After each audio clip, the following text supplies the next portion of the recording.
Good morning everyone. Welcome to PW only IAS. दोस्तों, उमर अब्दुल्ला जी जम्मू कश्मीर के नए चीफ मिनिस्टर यहाँ पे बनने जा रहे हैं।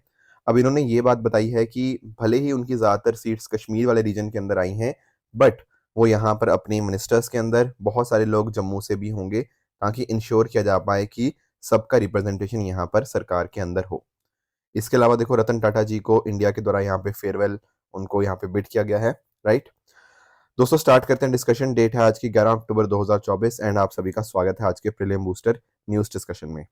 पहला जो हम टॉपिक डिस्कस करेंगे वो हमारा अगला नोबेल प्राइज है, that is Nobel prize for chemistry. देखो, इस बार का जो नोबेल प्राइज केमिस्ट्री का है वो 3 लोगों को मिला है, डेविड बेकर, डेमिस हसाबिस और जॉन एम जम्पर। अब होता क्या है ना, जब ऐसे 3 लोगों को डिवाइड होता है तो प्राइस शेयर हो जाता है।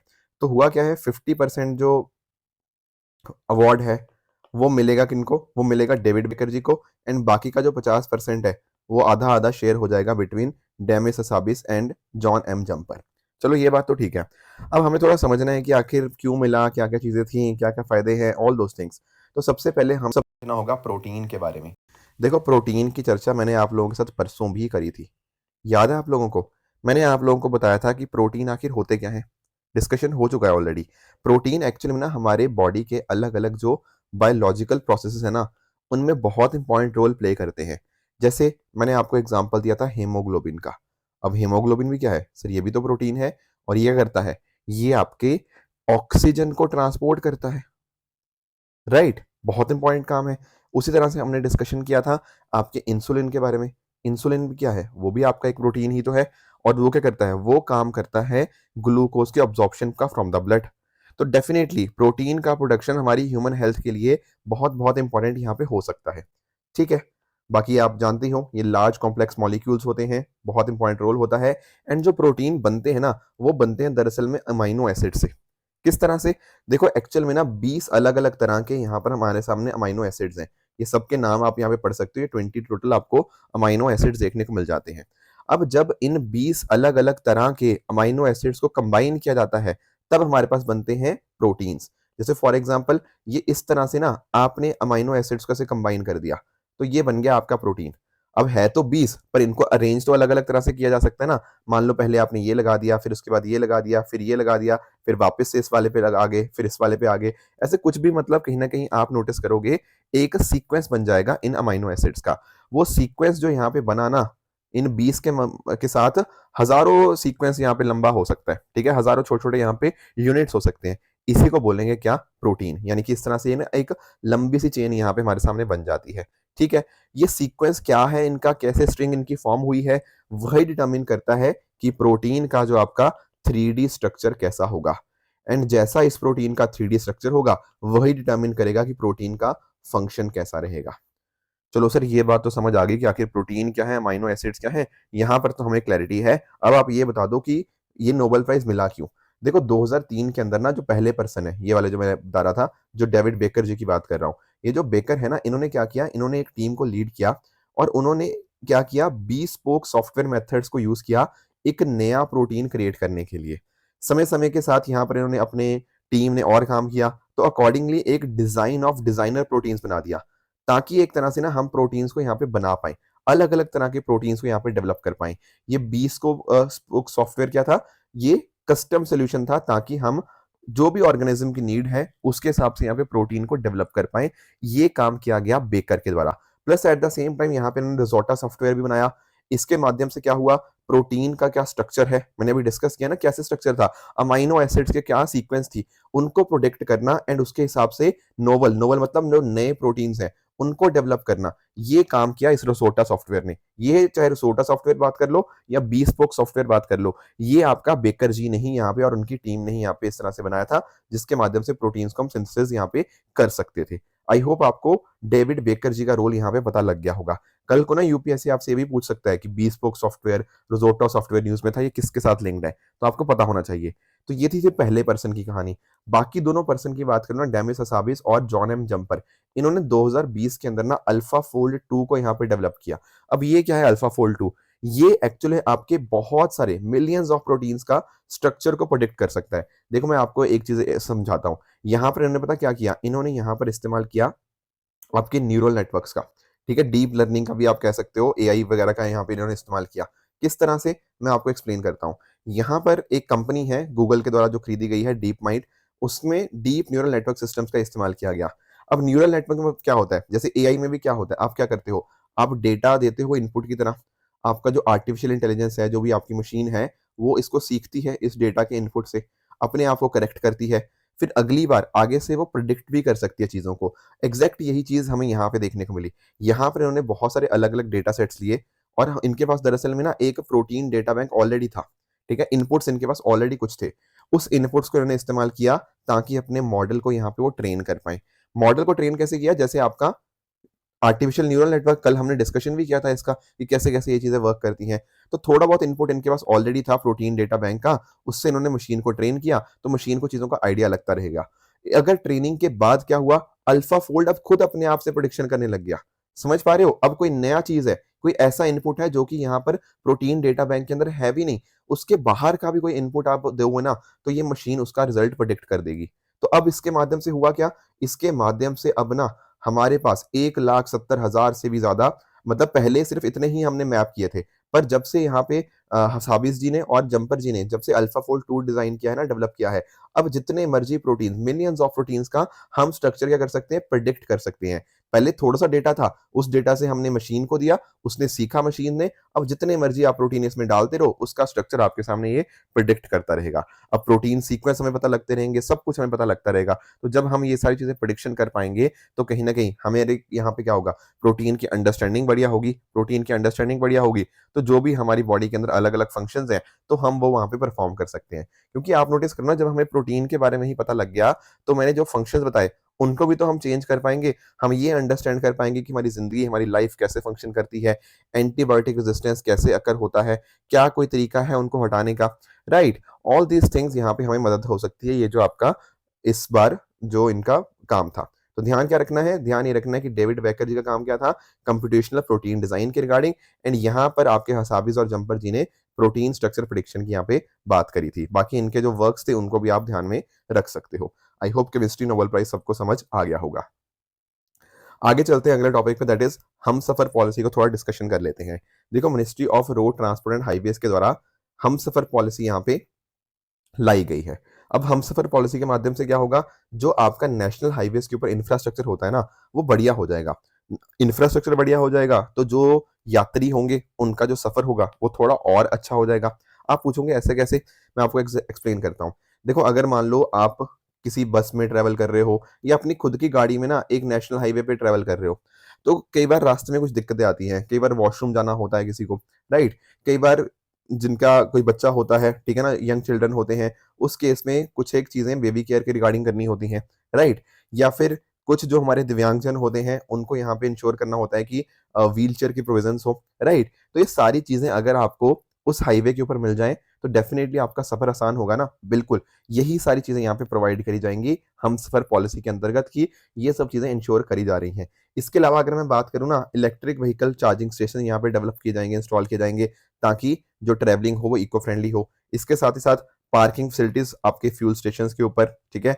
एंड साथ ही साथ रेस्ट स्टॉप्स भी होंगे, ताकि आराम से किसी को रेस्ट वेस्ट करनी हो, वो सब चीज़ें भी यहाँ पे की जा सकती है। इवन यहाँ पर ना जो आपके ड्राइवर्स हैं, उनके लिए डॉर्मेटरीज़ हैं। देखो, कई बार मैंने खुद नोटिस किया है कि ड्राइवर्स को ना कई-कई घंटे, मतलब 15, 20, 25, 30 घंटे ऐसे कई बार ड्राइव करके जाना पड़ता है। कभी एक स्टेट से किसी बहुत लंबी दूसरी स्टेट तक जाना पड़ता है। उस केस में उनके पास सोने के लिए कई जगह नहीं होती। उनको अक्सर ट्रक में ही सोना पड़ता है, या कई बार नीचे ऐसे ही बस लेट जाते हैं, सड़क के ऊपर भी कई बार हाईवेज़ के आस-पास। तो उनके लिए दिक्कतें ऐसी ना हो, इसके लिए यहाँ पे उनके लिए शॉर्ट टर्म अकोमोडेशंस की प्रोविज़न की जाएगी। आपके फ्यूल स्टेशंस के ऊपर आपकी डॉर्मेटरीज़ वगैरह यहाँ पे दी जाएँगी, ताकि वहाँ पर वो रेस्ट कर पाएँ। अगर किसी यात्री को भी रेस्ट करनी है, तो वो भी वहाँ पे अकॉर्डिंगली रेस्ट कर पाएगा। इसके अलावा अच्छा खाना उनको मिल पाए, फूड कोर्ट्स हो गया, ठीक है, रेस्टोरेंट्स हो गया, ये सब यहाँ पे डेवलप कर पाएँगे, और ज़्यादा हम फ्यूल स्टेशंस को भी सेटअप करेंगे, ताकि पेट्रोल, डीज़ल और बाकी एसेंशियल सर्विसेज़ लोगों को मिलती रहें। ये है आपके हमसफ़र पॉलिसी। इससे आपकी लोकल इकोनॉमी को फ़ायदा होगा, क्योंकि बहुत सारी नई-नई जॉब्स भी तो यहाँ पे क्रिएट होंगी ना। ये सारे काम ऐसे थोड़ी हो जाएँगे, सारे कामों के लिए लोग चाहिए होंगे। Plus at the same time जब आप अच्छी फैसिलिटीज़ दोगे, उससे कहीं न कहीं जो ड्राइवर की थकान है, वो कम होगी। ड्राइवर की थकान कम होगी, तो उससे कहीं न कहीं एक्सीडेंट होने का खतरा कम हो जाएगा। Plus at the same time हमारा जो कोशिश है कि भारत का जो ट्रांसपोर्टेशन है वो सेक्टर और इको फ्रेंडली बने, तो उसके अंदर भी ये पॉलिसी काफ़ी ज़्यादा मदद कर देगी। आगे आते हैं अगले टॉपिक पे, that is major atmospheric Cherenkov experiment MACE observatory. ये नाम आपको पता होना चाहिए, मेस ऑब्जर्वेटरी का। ये सी वाला क्या है मैं आपको एक्सप्लेन करूंगा, पर बाकी चीजें पहले आप समझो। एक्चुअल में क्या हुआ है, भारत ने एक बहुत बड़ा स्टेप लिया है। यहाँ पर हमने इनॉग्रेट किया है मेस ऑब्जर्वेटरी को। कहाँ पे? हानले, लद्दाख के अंदर। देखो ये जो आपकी टेलीस्कोप है ना, ये हाईएस्ट इमेजिंग टेलीस्कोप होगी दुनिया की, and plus at the same time ये चेरनकॉव रेडिएशन को यहाँ पे डिटेक्ट करेगी। मैं एक्सप्लेन करता हूँ। एक्चुअल में क्या है ना, आपके जो रशिया है, रशिया के एक बहुत ही फेमस साइंटिस्ट थे, मतलब उस समय यूएसएसआर था, उनको इनफैक्ट फिजिक्स का नोबेल प्राइज भी मिला। उनका नाम था चेरनकॉव, ठीक है। और उन्हीं के नाम के ऊपर एक चेरनकॉव रेडिएशन हमें देखने को मिलता है। क्या है ये चेरनकॉव रेडिएशन? देखो कई बार ऐसा होता है, जैसे आपके इलेक्ट्रॉन्स हैं, आपके प्रोटॉन्स हैं, अगर मान लो वो किसी मीडियम के अंदर बहुत ज्यादा स्पीड से ट्रेवल कर रहे हैं, मतलब इतनी स्पीड की speed of light in that medium से भी ज्यादा अगर ट्रेवल करें, तो उस वजह से जो भी यहाँ पर एमिशन होगा, जो भी फॉर्म ऑफ एनर्जी हमें यहाँ पे देखने को मिलती है, उसी को बोलते हैं चेरनकॉव रेडिएशन। कई बार ऐसा भी देखा गया है कि वहां पर जो लाइट है वो ब्लू कलर की हमें देखने को मिल जाएगी, राइट। तो जो भी एमिशंस होती हैं, जो भी एनर्जी वहां पे फॉर्म हुई, उसको हम बोलते हैं चेरनकॉव रेडिएशन। इसी को डिटेक्ट करने के लिए जो भी आपके हाई एनर्जी पार्टिकल्स वगैरह प्रोड्यूस हुई है, जैसे आपका गामा रे, एक्स रे, उसको देखने के लिए, उसको डिटेक्ट करने के अंदर ही आपको मेस ऑब्जर्वेटरी यहाँ पे मदद करेगी। तो इससे माध्यम से आपका जो हाई एनर्जी गामा रेज हैं उनको हम स्टडी कर पाएंगे, बहुत अच्छे अच्छे इंसाइट्स आएंगे, plus at the same time हमें चीज़ों का और आइडिया मिलेगा। यहाँ पर इसको डेवलप किया गया है by BARC, Bhabha atomic research centre, और आपका जो ECIL है, electronic corporation of India limited, इन्होंने यहाँ पे मिलके मेस को यहाँ पे डेवलप किया है। कुछ और भी थे, बट मेजर काम जो था वो BARC का ही हमें देखने को मिल जाएगा। यहाँ पर कम्युनिटी का भी साथ में रोल होगा, ठीक है। एंड साथ ही साथ ये आपके जो यंग साइंटिस्ट हैं और एस्ट्रोनॉमर्स हैं, वो डेफिनेटली एस्ट्रोफिजिक्स के अंदर थोड़ा और इंटरेस्टेड फील करेंगे इस पर्टिकुलर ऑब्जर्वेटरी के अब इनॉग्रेट होने से। तो डेफिनेटली आप नोटिस कर पाओगे, इसके माध्यम से हम supernova, black holes, gamma ray burst, इसके बारे में हमें जानकारी और अच्छे से हो पाएगी।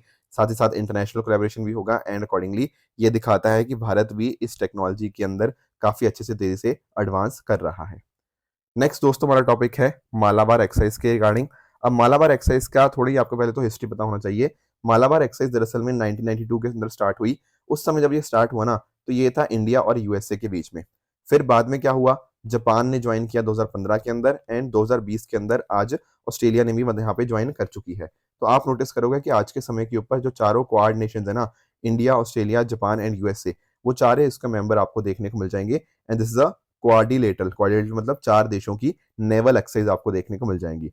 तो अभी 2024 की जो ओपनिंग सेरेमनी थी वो यहाँ पर आपको देखने को मिली, ठीक है, विशाखापट्टनम के अंदर। तो ये चीज आपको यहाँ पे पता होनी चाहिए। इस पर्टिकुलर एक्सरसाइज के माध्यम से जो मैरीटाइम सिक्योरिटी है वो इंक्रीज होगी। आपस में कैसे कंट्रीज काम कर सकती हैं, interoperability and cooperation in the Indo Pacific region, वो यहाँ पे इंक्रीज होगा। साथ ही साथ आप नोटिस करो कि हमारी जो सरकार का विजन है ना, सागर डॉक्ट्रिन का, उसको यहाँ पे रिफ्लेक्ट करता है। मैं थोड़ा सा आपको सागर डॉक्ट्रिन के बारे में एक्सप्लेन कर देता हूँ। SAGAR stands for security and growth for all in the reason.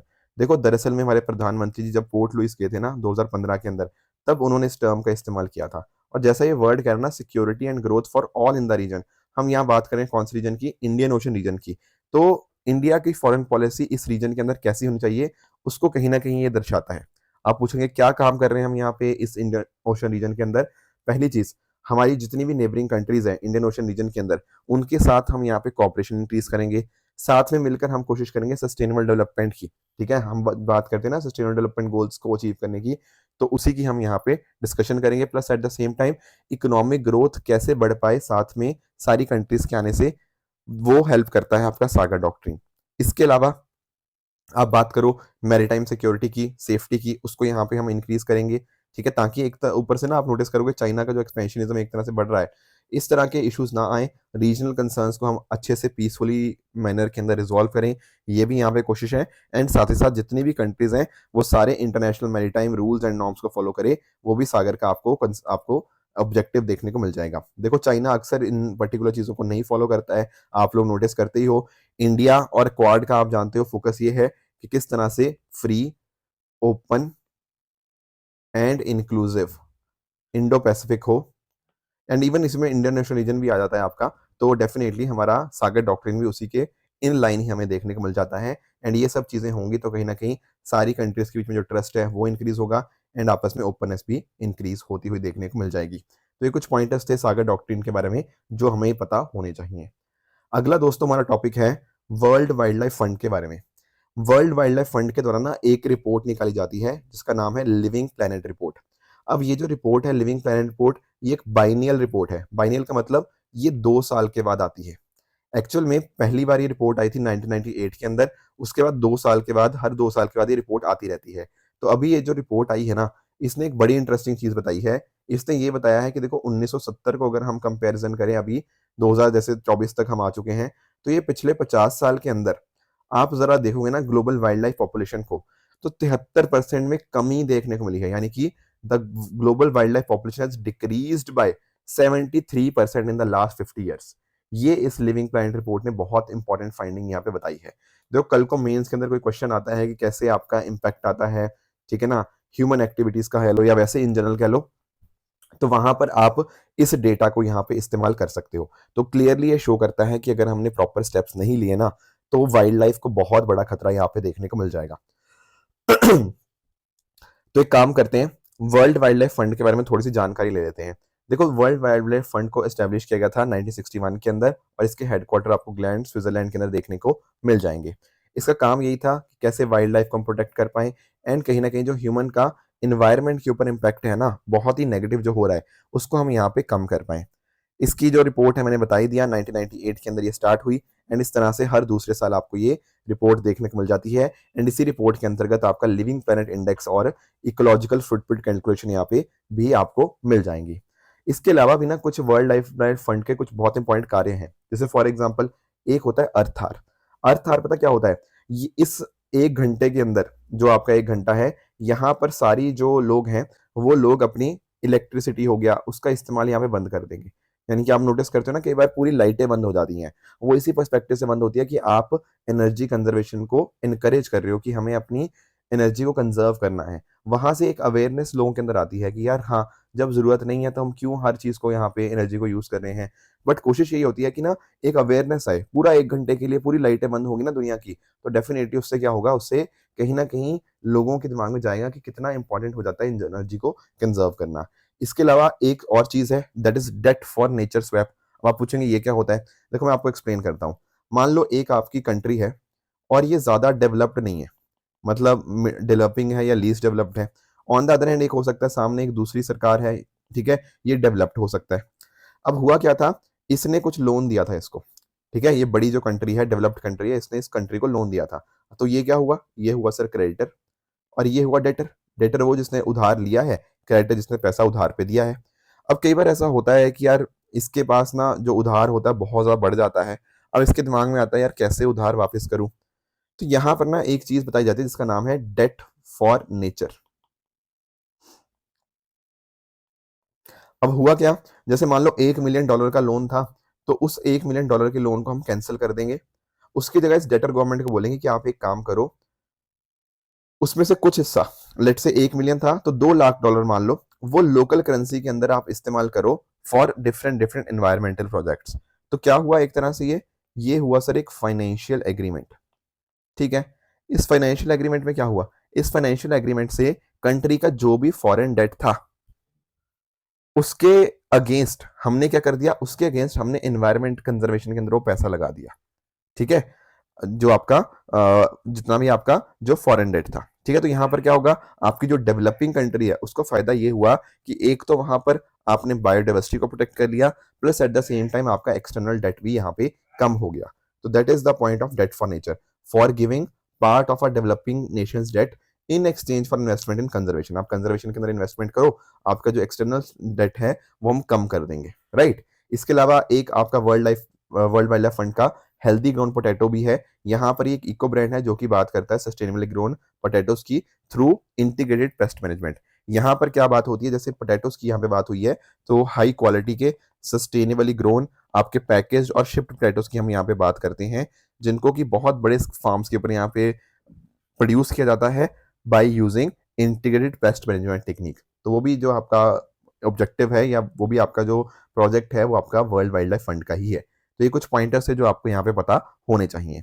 अब एक काम करते हैं, अब चलते हैं अपने क्वेश्चंस की तरफ। देखो पहला क्वेश्चन है आपका मियां तानसेन जी के बारे में। इसको देखो यार, आप में से बहुत कम लोग ना कमेंट करते हैं, और पर्सनली मुझे बहुत ही ये खराब लगता है कि इतना एफर्ट भी डाल रही है टीम भी, मैं भी कोशिश कर रहा हूँ, पर आप लोग कमेंट बहुत ही कम करते हो। मैंने नोटिस कर रहा हूँ कि अब तो बहुत ही कम बच्चे हैं जो कि एमसीक्यूज या ट्रू फॉल्स के अंदर पार्टिसिपेशन करते हैं। देखो मैंने पहले भी आप लोगों को बताया था कि अगर आपको लगता है कि ये चीज़ हेल्पफुल नहीं है तो आप तब भी बता सकते हो, फिर हम इसको एक्सक्लूड कर देंगे, क्योंकि दिस इज काफ़ी टाइम कंज्यूमिंग, कई बार वही चीज़ें भी हो जाती हैं। ठीक है, तो अगर अच्छी लगती हैं, अगर do you think it is relevant to you और आपको प्रिपरेशन के अंदर मदद कर रहा है, तो डेफिनेटली हर बच्चा कोशिश करो कि यहाँ पर इसको कमेंट्स में जरूर मेंशन करो कि आपका क्या जवाब था। तभी आपको भी फायदा होगा एंड कहीं ना कहीं हमारी टीम को भी थोड़ा मोटिवेशन मिलेगा। राइट, तो पहला क्वेश्चन तो ये है, ये पीवाईक्यू है। इसके अलावा दो क्वेश्चन मैं आपको और दे रहा हूँ। यहाँ पर आप देख सकते हो कि ब्राजील और इंडिया, इनमें से किस किस ग्रुपिंग के यहाँ पे मेंबर्स हैं।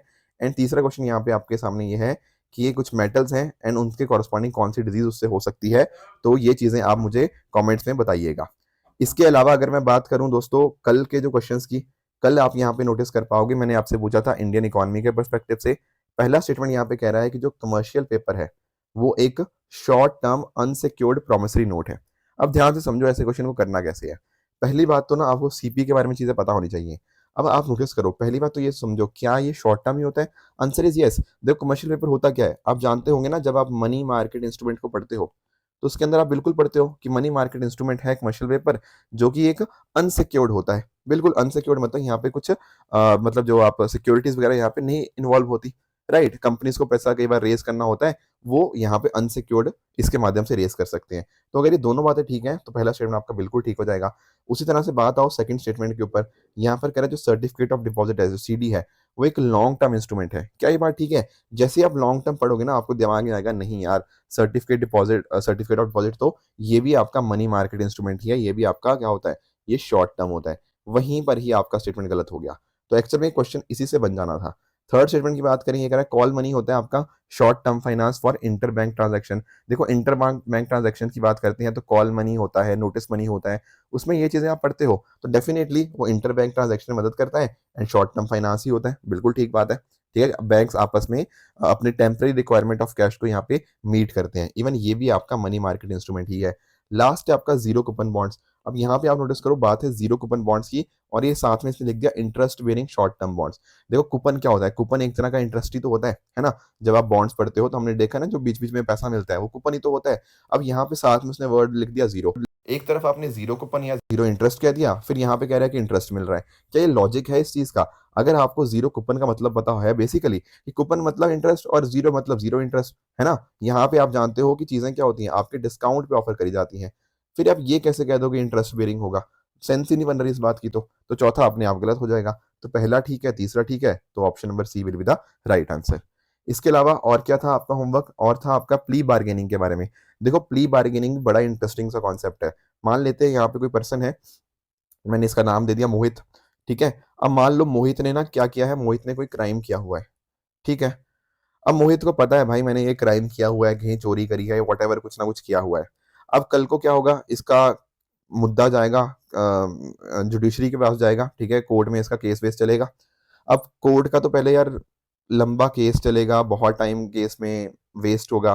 फिर बाद में मोहित जानता है यार उसने जब अपने क्राइम किया हुआ है तो सजा तो उसको मिलेगी मिलेगी। तो मोहित पता क्या कहता है? मोहित ना पहले ही बोल देता है कि यार आप एक काम करो, मैं खुद ही एक्सेप्ट कर रहा हूँ कि मैंने ये क्राइम किया हुआ है, आप एक काम करो मुझे सजा दे दो, पर थोड़ी कम सजा दे देना। तो मान लेते हैं कि अगर पूरा का पूरा ट्रायल चलता तो पता क्या होता, तो मान लो मोहित को 5 साल की सजा मिलती। ठीक है, अब बट क्योंकि मोहित ने पहले ही बोल दिया कि हाँ जी भैया मैंने क्राइम किया हुआ है, तो मोहित को शायद हम सिर्फ 3 साल की सजा देंगे। क्यों? क्योंकि भाई मोहित ने एक्सेप्ट कर लिया ना पहले खुद ही क्राइम। तो ये होता है प्ली बार्गेनिंग, कि आप ना खुद ही अपने आप को बोल दो कि भाई मैं गिल्टी हूँ। समझ गए हो? अगर आपने क्राइम किया हुआ है, आप खुद ही अपने आप को बोल दिया आप गिल्टी, उसके बदले में क्या होगा, आपको कम सजा मिल जाएगी। इसी को बोलते हैं प्ली बार्गेनिंग। अब जरा स्टेटमेंट्स को पढ़ते हैं। पहला स्टेटमेंट कह रहा है कि एक ऐसी प्रैक्टिस है जहां पर जो एक्यूज्ड होता है ना, वो अपना right to plead not guilty यहां पर एक्सरसाइज करता है एंड फुल ट्रायल डिमांड करता है। नहीं भैया, वो फुल ट्रायल डिमांड कर ही नहीं रहा। वो कह रहा है कि भाई मैं तो गिल्टी हूं। वो नॉट गिल्टी वाली चीज को तो फोरगो कर रहा है, वो तो खत्म कर रहा है कि मैं तो गिल्टी नहीं हूं, इसको हटा रहा है, उसको एक्सरसाइज थोड़ी कर रहा है। तो ये स्टेटमेंट अपनी पहले गलत है क्यों? क्योंकि वो फुल ट्रायल डिमांड ही नहीं कर रहा, वो कह रहा है कि भाई मैं गिल्टी हूँ। वो ये थोड़ी कह रहा है कि मैं गिल्टी नहीं हूँ, नहीं, वो गिल्टी नहीं हूँ को उसको खत्म करना पड़ेगा, he has to forgo that. तो पहला स्टेटमेंट गलत हो गया। दूसरा स्टेटमेंट कह रहा है जो सीआरपीसी या जो अब चेंजेस आ गए हैं, उसके अंदर अगर प्रोसीजर की बात करें, तो ये केवल और केवल उन्हीं ऑफेंसेस के लिए एप्लीकेबल है जिनके ऊपर 7 साल तक की सज़ा होती है। ये बात बिल्कुल ठीक है। देखो कल को ऐसा नहीं हो सकता कि भाई मोहित ने किसी का मर्डर कर दिया एंड फिर वो ये एक्सपेक्ट करे कि भाई मुझे कम सज़ा दे दो। नहीं, इस तरह के जो बड़े-बड़े क्राइम्स होते हैं ना, जैसे मान लो crimes against women, crime against children, social economic offences, इस तरह के कुछ अगर किया हुआ है ना, तो उस केस में अप्लाई नहीं हुआ है प्ली बार्गेनिंग का कॉन्सेप्ट। प्ली बार्गेनिंग का कॉन्सेप्ट वहीं अप्लाई होगा जहां पर 7 साल से कम तक की सजा है। तो दूसरा स्टेटमेंट बिल्कुल करेक्ट है।